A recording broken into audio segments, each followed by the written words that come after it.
People will do anything, no matter how absurd, to avoid facing their own soul. Carl Jung. Why would someone persist in something they know is destroying them? Are addictions merely signs of weakness, or echoes of a pain that remains hidden from sight?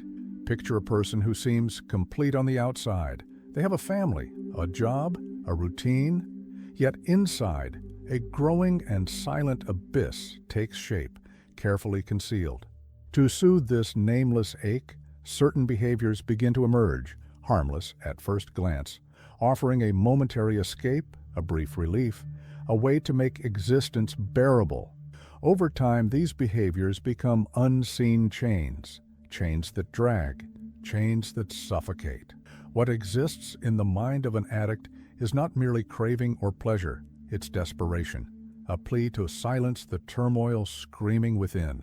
In this video, we'll delve into the psychology beneath addiction through the profound insights of Carl Jung and the clinical research of Gabor Maté.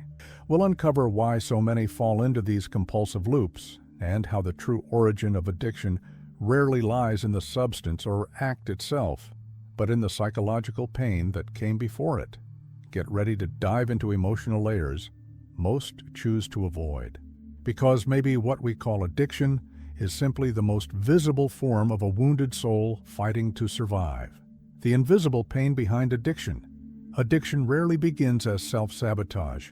More often it starts as a means of emotional survival, a quiet attempt to manage a suffering too vague to name.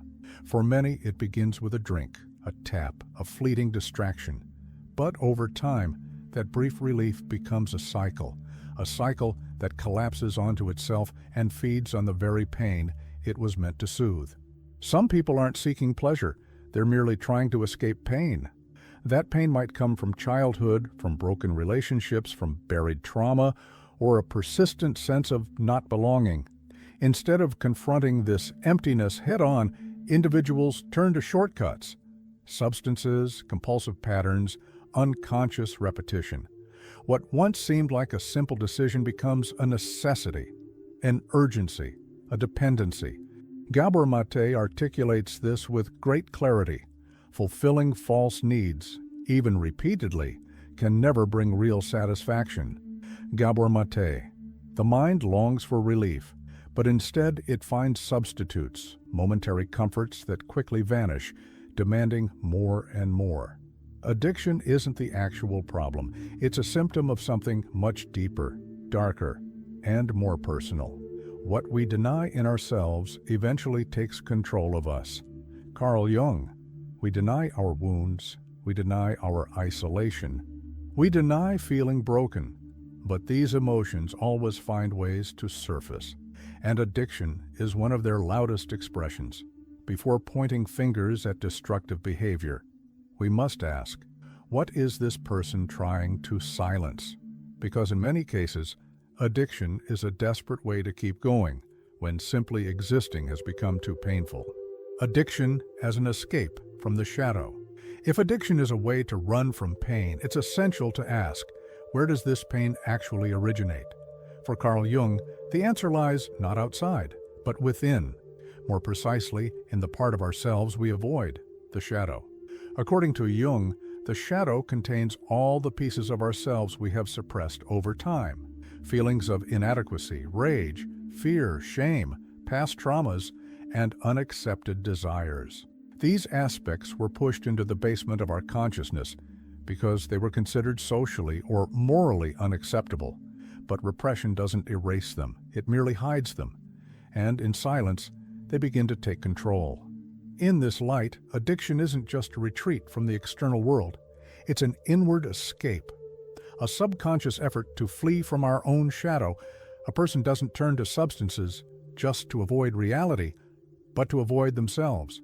The pain that drives someone toward addiction is often the pain of no longer recognizing themselves, of feeling out of alignment with who they are inside. When a person lacks the tools to confront this inner fracture, compulsive behavior emerges as an exit, a temporary, fragile, yet seemingly effective solution. No tree can grow to heaven unless its roots reach down to hell. Carl Jung. True growth demands a descent, Facing the shadow, embracing it, is not easy. It hurts. But avoiding it only deepens the void. Addiction's repeated cycle is not the core issue. It is a signal, a reflection of a soul that was never taught how to descend into its own depths. Gabor Maté. Trauma, childhood, and the body that remembers. If the shadow haunts us from within, its roots often take hold in childhood. For Gabor Maté, a physician and expert on addiction, every addictive pattern can be traced back to emotional suffering, most of it quietly born during the early stages of life. A developing child's brain is deeply shaped by its emotional surroundings. A home filled with shouting, rejection, emotional neglect, or overwhelming expectations can create invisible wounds that linger well into adulthood. These wounds do not simply vanish. They embed themselves into the body, into behavior, and into the mind. All addiction is ultimately an attempt to find relief from suffering. Gabor Maté. This suffering doesn't always stem from overt traumatic events. Sometimes it's found in what was missing, the silence, the absence of nurturing, the love that was never expressed, the insecurity that settled deep within a child who learned far too early that feeling was dangerous. The body doesn't forget. Even when the conscious mind suppresses memories, the nervous system continues to bear the imprint of those experiences. Later, in adult life, those hidden pains may reemerge as anxiety, insomnia, depression, or addiction. Addictive behavior, in this sense, is a distorted form of self-care, a primitive strategy to soothe the internal chaos no one knew how to tend to back then. When pain can't find words, it looks for exits. Addiction becomes one of those pathways, not because it brings joy, but because it offers relief, even if only for a moment. The substance, or a compulsive act, is not the root problem. It's an adaptive response, an ineffective but understandable way of trying to regulate an emotional system destabilized far too early. That's why, for Maté, treating addiction without understanding a person's story is like trying to heal a fever by smashing the thermometer. The environment that shapes addiction. When we talk about childhood trauma, we're not always referring to dramatic or extreme situations. Often what shapes a child's inner world isn't obvious abuse, but an emotionally cold, absent, or neglectful environment. A father who is physically present, but emotionally unreachable.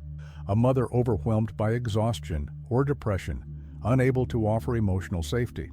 A quiet home where emotions were unwelcome. These experiences leave marks, not visible, but deeply ingrained. Time doesn't erase them. It merely buries them under layers of silence. Children who grow up without genuine emotional connection learn to detach from themselves. They suppress emotions in exchange for acceptance. They silence their needs to avoid rejection. And with that, they construct a fragile and unstable foundation for their emotional adult life.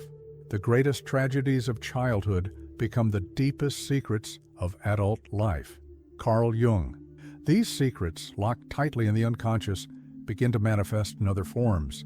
Constant anxiety, fear of abandonment, a deep sense of not belonging, and often compulsive behaviors that emerge as desperate efforts to fill what was once missing. The environment in which we are raised shapes the architecture of our psyche. And when that environment fails us, we learn early to search outward for what we lacked within: safety, affection, validation. In this context, addiction becomes an emotional compensation. It provides, albeit deceptively, a sense of comfort, of control, of being held. But it is fleeting comfort, relief that comes at a cost, because behind every addiction lies an unmet need, a pain denied, a childhood still pleading to be nurtured. The culture of emptiness, modern addictions.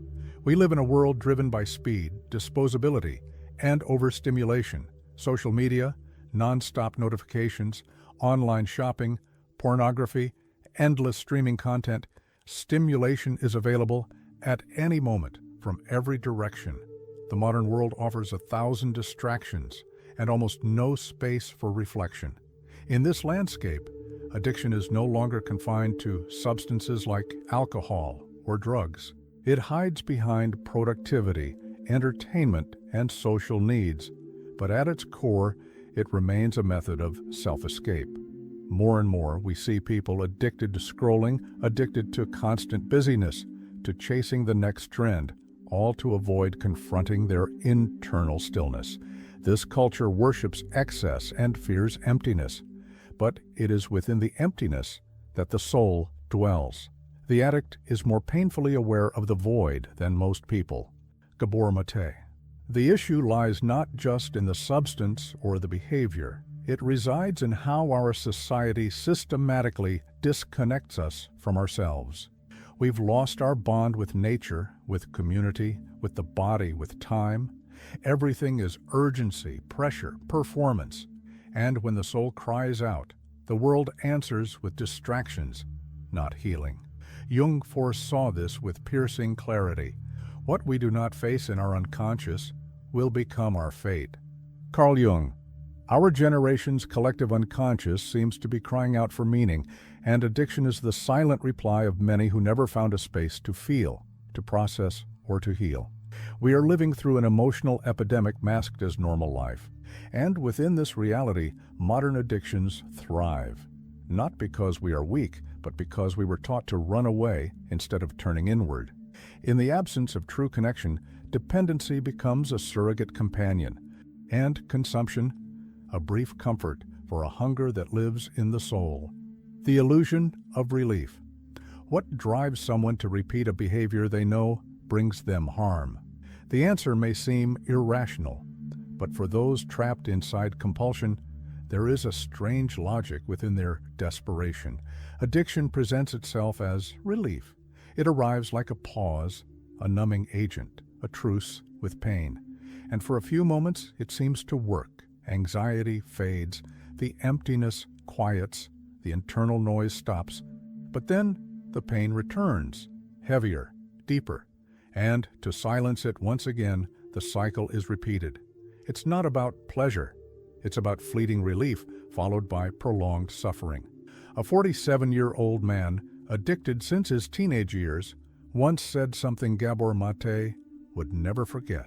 It's to avoid feeling the feelings I feel when I don't use drugs. Gabor Maté. That sentence captures the core of addiction. It is not a craving for more sensation, but a desperate attempt to feel less. But the more addiction is used as refuge, the more it demands. Tolerance builds, pleasure fades. What once felt like a voluntary choice becomes a compulsive need. What began as an escape becomes a cage. What once felt like freedom turns into blind submission. And the soul, which sought relief, is now buried under the weight of repetition. The illusion of addiction lies in the promise it makes, a promise it never delivers. It claims to offer control, but leads to chaos. It offers peace, but breeds inner war. It gives a fleeting silence at the cost of a lifetime of noise, and so thousands live daily inside this maze, a cycle that repeats not out of ignorance, but because at some deep level, it was the only way they found to survive their own existence. When pleasure becomes a prison, at first, addictive behaviors appear to bring joy. They feel like welcomed escapes, brief moments of control, euphoria, or ease. But gradually, what began as a choice becomes a requirement. And pleasure slowly turns into captivity. The human brain, when constantly exposed to intense stimuli, begins to develop tolerance. What once brought satisfaction now demands greater doses. Sensitivity decreases. The reward system grows dependent. And compulsive behavior becomes the only way to feel anything at all. Addiction hijacks the brain's chemistry. What should be a natural reaction to life, joy, rest, contentment, now depends on external triggers, increasingly specific, increasingly intense. The philosopher and psychologist William James captured this truth with piercing clarity. The sway of alcohol over mankind is unquestionably due to its power to stimulate the mystical faculties of human nature. William James James was referring to that early sensation many addicts describe, the moment when life feels lighter, emotions are easier, and everything seems more bearable. For a brief instant, the world aligns, but soon that glow fades, and what follows is a deeper emptiness, paired with the urgent need to repeat. It's the beginning of collapse. The prison isn't only found in the behavior, it lives in the brain's altered pathways, in severed emotional bonds, in the erosion of one's inner autonomy. The person knows they are trapped, but cannot locate the exit. Pleasure no longer brings joy. It only dulls the pain caused by the addiction itself. And the cycle, now fully closed, continues until something or someone interrupts the pattern from within. The key to awareness and individuation. Freedom from addiction doesn't begin with punishment or prohibition. It begins with awareness. The first step in breaking the cycle isn't brute strength, but an inward gaze. Healing begins the moment one dares to see what lies beneath the compulsion. According to Carl Jung, suffering continues as long as it remains unconscious. Within this framework, addiction becomes a symbolic language of the psyche. It reflects something disowned, something hidden, something that longs to be brought into the light. Many addicts live in a fractured state. One part of them wants to stop. Another part feels powerless. This internal division is the manifestation of a psyche at war, where shadows are unacknowledged, wounds remain unexplored, and the inner self is left fragmented. You do not become enlightened by imagining figures of light, but by making the darkness conscious. Carl Jung. Healing, then, is not about avoiding pain. It's about moving through it, facing the inner darkness, the fears, the anger, the abandonment, the loneliness. Everything that was hidden must rise, not to be condemned, but to be understood.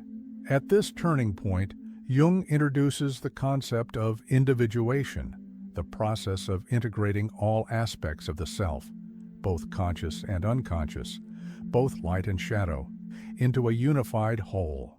Individuation is not therapy, but the process of becoming who you are. Carl Jung. Becoming whole doesn't mean the end of pain, it means making peace with it. When addiction is approached with sincerity and compassion, it reveals itself not as an enemy, but as a messenger. It highlights what is wounded, calling out for restoration. Awareness is the key because it transforms what was once automatic into conscious choice. It gives the individual the ability to say no, not from resistance, but from understanding. The journey is not short. It requires courage and a willingness to look inward. But it is along this path that true freedom is found, not in the absence of pain, but in the clarity of presence. The role of community and connection in healing. Though the path out of addiction is deeply personal, no one heals in isolation. As human beings, we are inherently relational. The ways we connect, or fail to connect with others, greatly shape our emotional well-being. Isolation is fertile ground for addiction. When shame, fear of judgment, or the feeling of not belonging grow too large, we begin to withdraw. And the more we disconnect, the harder it becomes to see ourselves clearly. Pain deepens in silence, and addiction in that silence finds room to grow. That's why community plays a vital role in the restoration of the self. Healthy relationships offer warmth, presence, and the gift of listening. It's not about fixing someone, it's about being with them, even in their struggle. Healing is only possible when we feel understood. Carl Jung. To be seen, to be heard, to be accepted, even in vulnerability, has the power to transform a life. Support groups, genuine friendships, restored family ties, all serve as mirrors and sanctuaries for those striving to rebuild from within. But not all connections are healing. Often the process also involves distancing from people who reinforce addiction, environments that enable escape, and relationships that feed dependency. Healing demands discernment. Who lifts me up and who is dragging me down?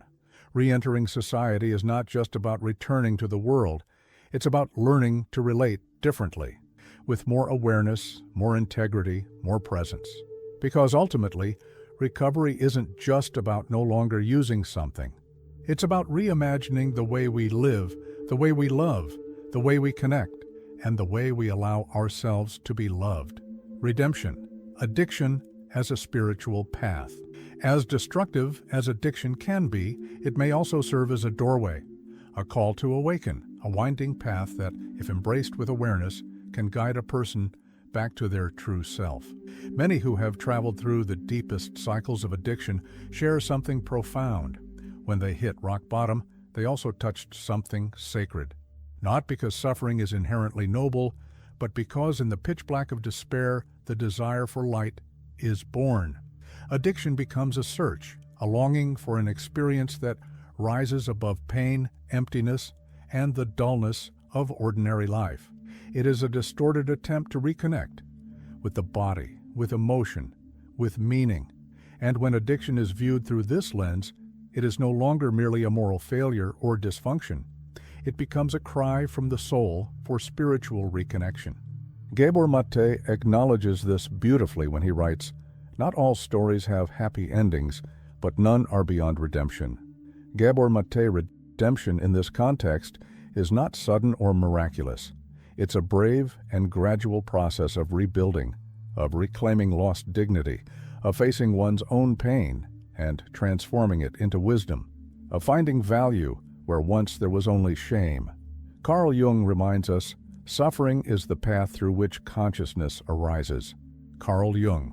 The suffering once avoided is now understood, and the fragmented awareness begins to knit itself back together. In this sense, addiction becomes an invitation, a reminder that there is something inside us asking to be seen, nurtured, and reintegrated. At the end of this journey, it's not just about letting go of a destructive habit. It's about recognizing who you are, even in the presence of the pain you've carried. And in that recognition, the soul begins, finally, to heal. Addiction, in the end, is not the enemy. It is a mirror, a reflection of wounds left unhealed, of grief never acknowledged, of parts of ourselves that have never been held with compassion. It's easy to judge someone entangled in addiction. Much harder is the task of turning inward and seeing the countless times we too have sought relief, even if in forms that are socially acceptable. How many times have we used work, our phones, food, distractions, just to avoid feeling? But the real path to healing begins when we find the courage to stop running, when we admit that pain needs to be heard, that the soul requires presence, and that light only appears where darkness once existed. Jung taught us that becoming who we truly are demands that we face what we once rejected and turn it into consciousness. Maté reminded us that no one is beyond redemption, and even the most gripping addiction carries within it a possibility for rebirth. If you or someone you love is walking this path, know this: there is a way out, and that way begins with a gentle, compassionate look within. No one heals in isolation, but every healing journey begins with a single step, recognizing that pain has something to teach. Join our community of self-discovery and transformation. Like the video, share it with someone who needs this message, and subscribe to continue receiving reflections that awaken the soul and expand your awareness. The healing path may be long, but you don't have to walk it alone.